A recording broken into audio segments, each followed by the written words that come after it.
I also love the work that NOAA's doing in terms of partnering with other organizations to rethink how we are developing this community, to embrace climate change and to be ready for it, to build our resiliency, to educate the public on how they as individuals and families can be more resilient to the threats that exist with sea level rise and climate change challenges.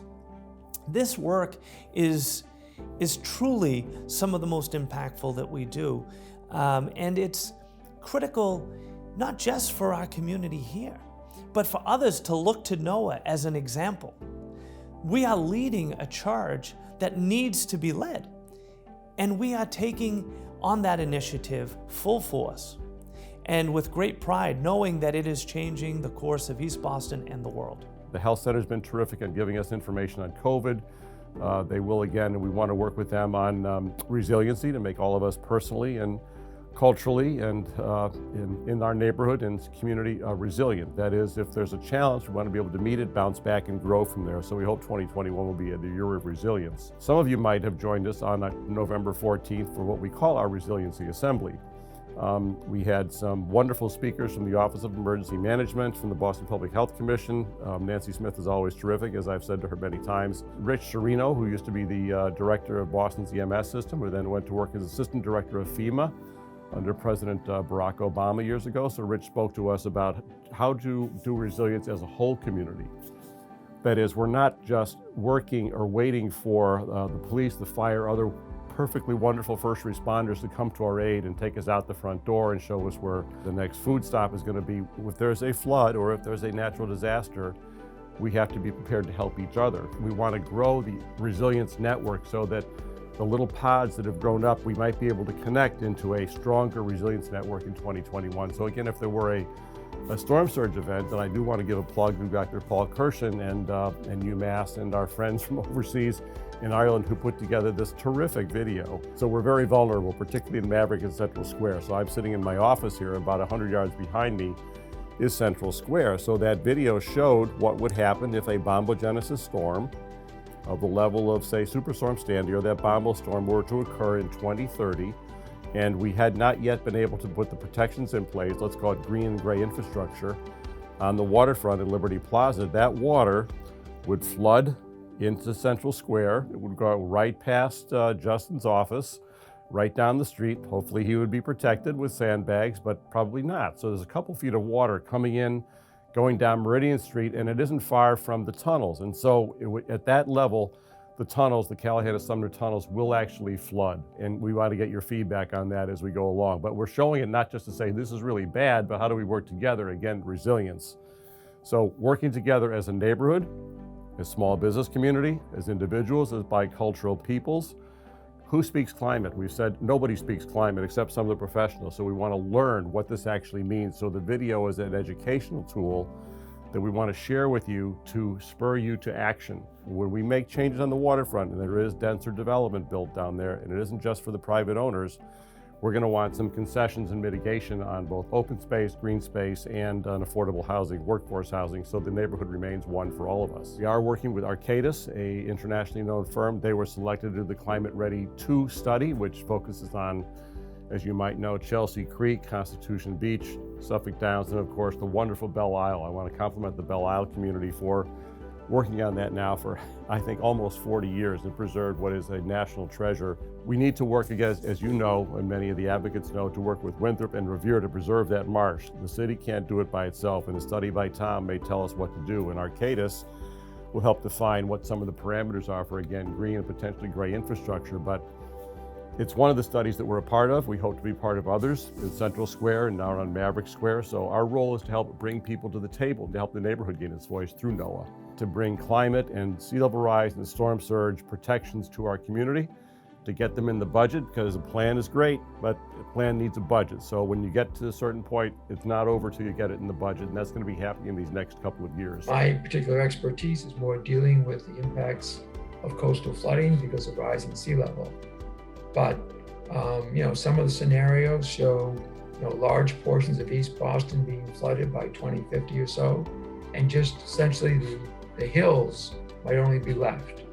parts of Liberty Square, Liberty Plaza, Central Square, Maverick Square, the areas around Constitution Beach, Belle Isle Marsh, the areas are in Chelsea Creek, where the tank farms are. Essentially all those low areas which are filled are very vulnerable to being flooded by a major storm. I've been working with NOAA, again, for about the last 10 years in several projects, and the projects have been funded by the U.S. National Oceanographic and Atmospheric Administration, the so-called other NOAA, and then we've also gotten grants from the Kresge Foundation and the Robert Wood Johnson Foundation. And through these grants, first of all, we were starting off looking at sort of broad scale. What were the threats to East Boston in terms of flooding, both in terms of physical impacts as well as social and economic impacts and environmental impacts. And then we started thinking about, okay, these are sort of the impacts, what are the obstacles and incentives East Boston faces in trying to adjust to these threats? And we're particularly aiming at the recent immigrant community. And there's a fair amount of cohesion. They seem to want to stay there. They care about these problems. They're not climate change deniers. They understand the threats of climate change. We call it district level flood solutions, actually elevating the coastline to keep the water out. Best place to elevate is probably on the perimeter between the land and the sea, on that perimeter there. So you protect the most assets with an investment. You have to get in coordination of the developers. So one of the challenges was trying to bring the developers into the discussion. And I think under Phil's leadership, we've made some headway on that. Because in terms of dealing with these coastal flooding, whether it's coastal flooding now or in the future, everyone can sort of go with their own way. It's like everybody can just flood-proof their own building, flood-proof their own assets. Or we could have these regional level solutions where everybody invests in let's say, some sort of perimeter protection for all of East Boston that would protect all the assets on the land side of that barrier. And then another challenge, of course, is always going to be paying for this. How are you going to finance this? And again, my personal feeling is it's going to require funding from both private and public sources. So we've got to start building these public-private partnerships.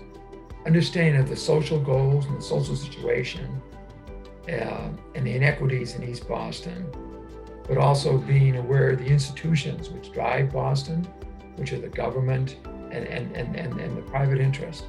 I think they're a pretty good organization to try to bridge these two sets of interest, which have to come together if we're going to deal with this major environmental problem.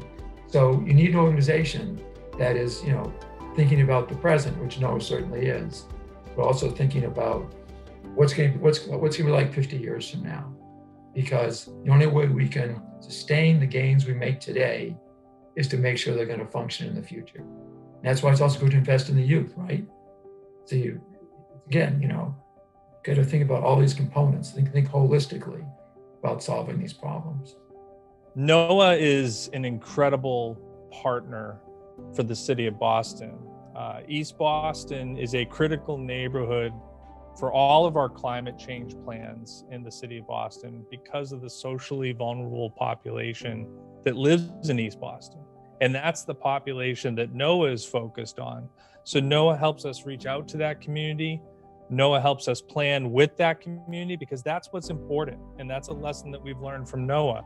You can't plan for communities. You have to plan with communities in order to be successful. So they're a key component to our strategy on the climate crisis.